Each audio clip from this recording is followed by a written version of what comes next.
নমস্কার বন্ধুরা, আমি রাইমা আমার চ্যানেলে আপনাদের সবাইকে ওয়েলকাম জানাচ্ছি। আজ আমি আপনাদের সাথে নতুন একটি রেসিপি শেয়ার করব। এই রেসিপিটা অনেকেরই ভালো লাগতে পারে, আবার অনেকেরই ভালো নাও লাগতে পারে।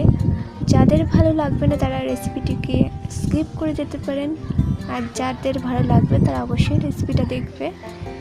আজ আমি মুরগির মাংস তো আপনারা অনেকেই খেয়ে থাকবেন, কিন্তু মুরগির মাংসের যে পাগুলো ফেলে দেওয়া হয় সেই পায়েরই একটু রেসিপি শেয়ার করব। তো সেই রেসিপিটা কিভাবে আমি বানাচ্ছি দেখে নিন। এখানে আমি মুরগির পা নিয়ে নিয়েছি কয়েকটা, আর মুরগির পাগুলোকে ভালো করে পরিষ্কার করে নিয়েছি।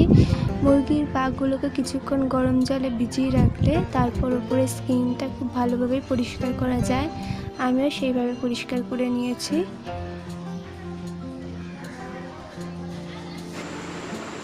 এখানে আমি পরিমাণ মতো আদা রসুন পেস্ট, হলুদ গুঁড়ো, লবণ, লঙ্কা গুঁড়ো আর জিরে গুঁড়ো নিয়ে নিয়েছি।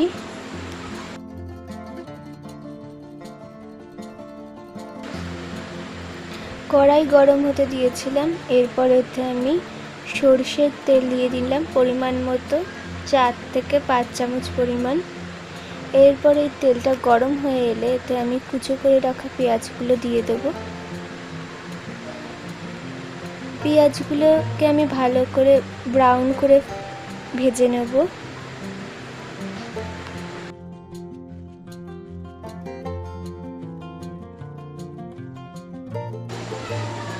পেঁয়াজটা বাদামি হয়ে গেছে, এই পর্যায়ে আমি এর মধ্যে 1 চামচ পরিমাণ আদা রসুনের পেস্ট দিয়ে দেব। আদা রসুনের পেস্ট দেওয়ার পর ভালো করে নাড়াচাড়া করে আমি কিছুক্ষণ কাঁচা গন্ধটা দূর হওয়া অবধি ভেজে নেব। এরপর আমি এতে গুঁড়ো মশলাগুলো দিয়ে দিলাম, দিয়ে ভালো করে একটু কষিয়ে নেব তেলের মধ্যে।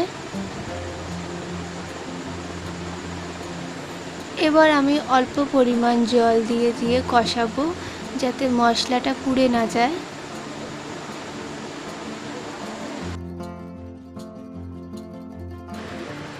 মশলাটা ভালোভাবে কষানো হয়ে গেছে আর তেলও ছেড়ে এসেছে মশলা থেকে।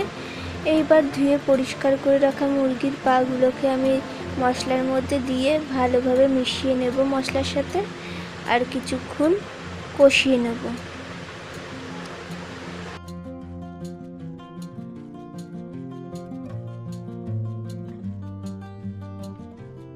মুরগির পাগুলোকে আমি মশলার সাথে ভালোভাবে কষিয়ে নিয়েছি। এইবার আমি এতে পরিমাণ মতো জল দিয়ে দেবো, যাতে পাগুলো কিছুটা সেদ্ধ হয়ে যায়।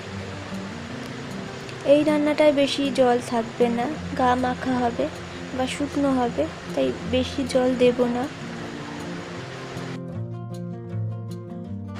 5 মিনিট পর মুরগির পাগুলো একদম সেদ্ধ হয়ে গেছে আর ঝোলটাও কমে গা মাখা হয়ে গেছে। এই পর্যায়ে আমি 1/2 চামচ পরিমাণ গরম মশলা গুঁড়ো দিয়ে নিলাম।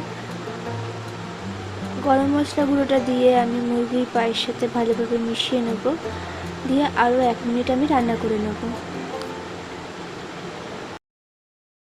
আজকের এই রান্না তাদের জন্য যারা চিকেনের এই পা জিনিসটা খেতে খুব পছন্দ করেন।